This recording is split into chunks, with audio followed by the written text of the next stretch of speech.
We'll talk about content distribution networks. These are the networks responsible for getting information on the World Wide Web to you in a fast, timely manner.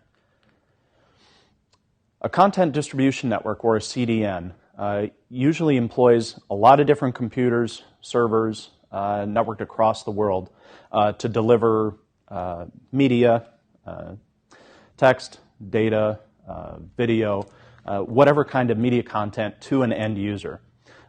This usually provides content providers a way to serve a large capacity or a large demand. So if you can imagine users all across the world trying to get to the latest Star Wars video trailer, movie trailer, how is that actually served? Do all those millions of Star Wars fans out there all connect to one single server to download that trailer or view the trailer? No way, that would never survive all those requests. So what the content provider does is they take copies of that video and push it out to all the edges, edge servers that they have, and then users connect to those edge servers to actually receive the content. The result is that you have a much better experience for the end user or whoever's requesting that video.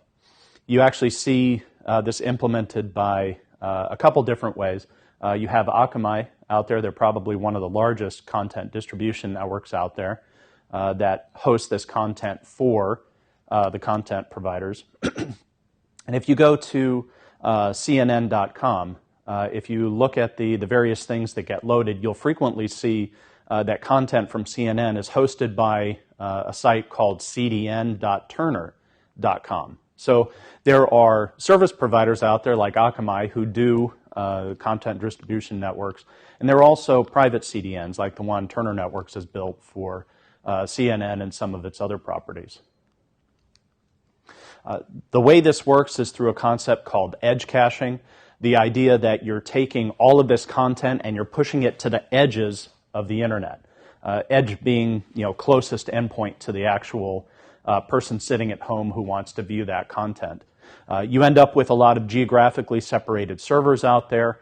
The more geographically separated it is, the more of them that you have out there, the better the experience for the end user, because let's say they're sitting in Australia and they're trying to get to content on YouTube servers, which might be hosted in, let's say, Silicon Valley, California.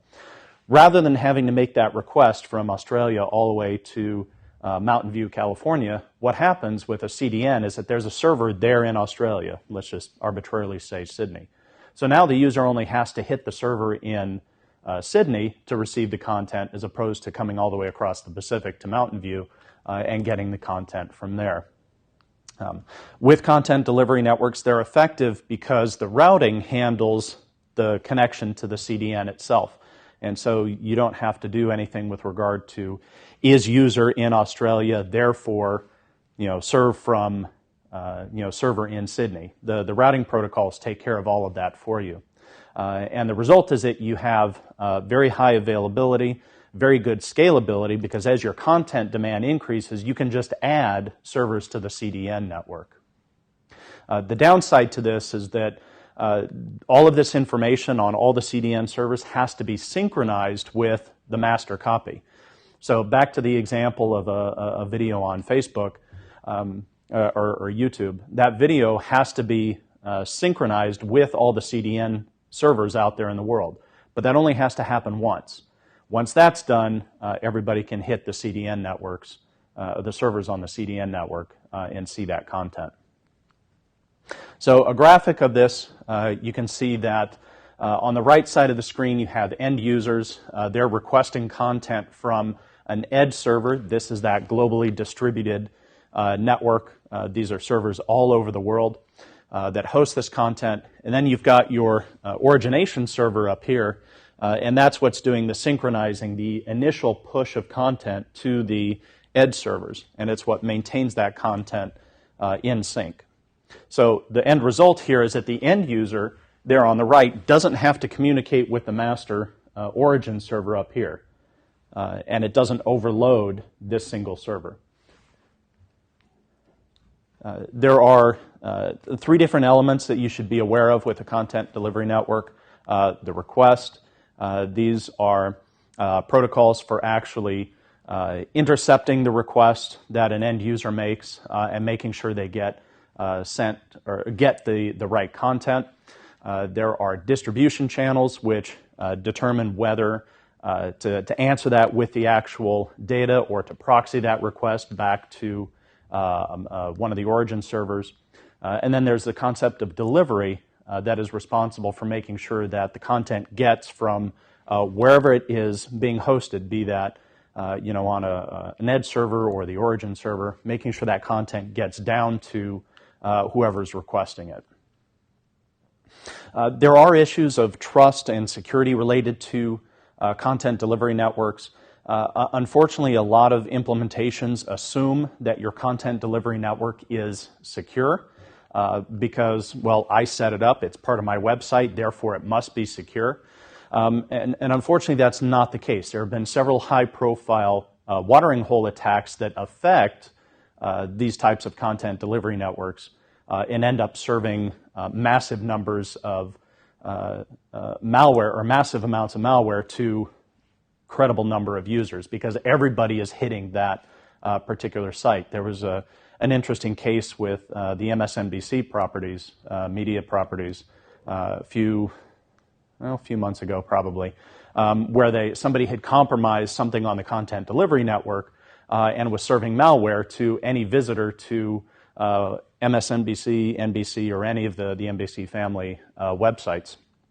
What that causes is a whole bunch of downstream effects because some organizations do a whitelisting approach, or they may say, or some type of reputation analysis on websites. And they'll say that MSNBC or NBC, this is a known good site, it's a legitimate site, it's not going to be serving malware, and so they allow that trust to propagate down to their users. But what's happened is by compromising that NBC content delivery network, I've now violated that assumption that that is a safe website. But most of the whitelisting applications out there will just look at that site and go, oh, it's NBC, therefore it's okay. Another interesting example, this was a covert watering hole attack against a content delivery network run by the Afghanistan government. Was suspected as the attack was suspected as coming from a China-based group, but essentially they had compromised a JavaScript file on the content delivery network, and they were using it to do drive-by attacks with cross-site scripting attacks against visitors to the Afghanistan government website. And so you had sites from the Ministry of Foreign Affairs, Finance, Justice, Ministry of Education, all affected by this. So what happened is anybody visiting those ministry websites would actually get hit with this malware because it's being hosted by a trusted platform, the Afghanistan ministry websites. An analysis of this from Threat Connect essentially boiled down to you end up with a watering hole attack here where you've got all of these users of the Afghan government website who believe that network is secure, it's legitimate, it's not servemalware.com or anything like that. So you would expect this site to be legitimate. It's actually been hacked into such that it's providing malware or serving malware to anybody viewing this content delivery network. And so you have a lot of victims within the Afghan government, just government computers who are now being hit with this malware. In addition, you have public users, citizens or journalists or anything else, being hit by this as well when they go visit this government website. So from an attacker perspective, this is a great thing to do because you get your malware spread rapidly.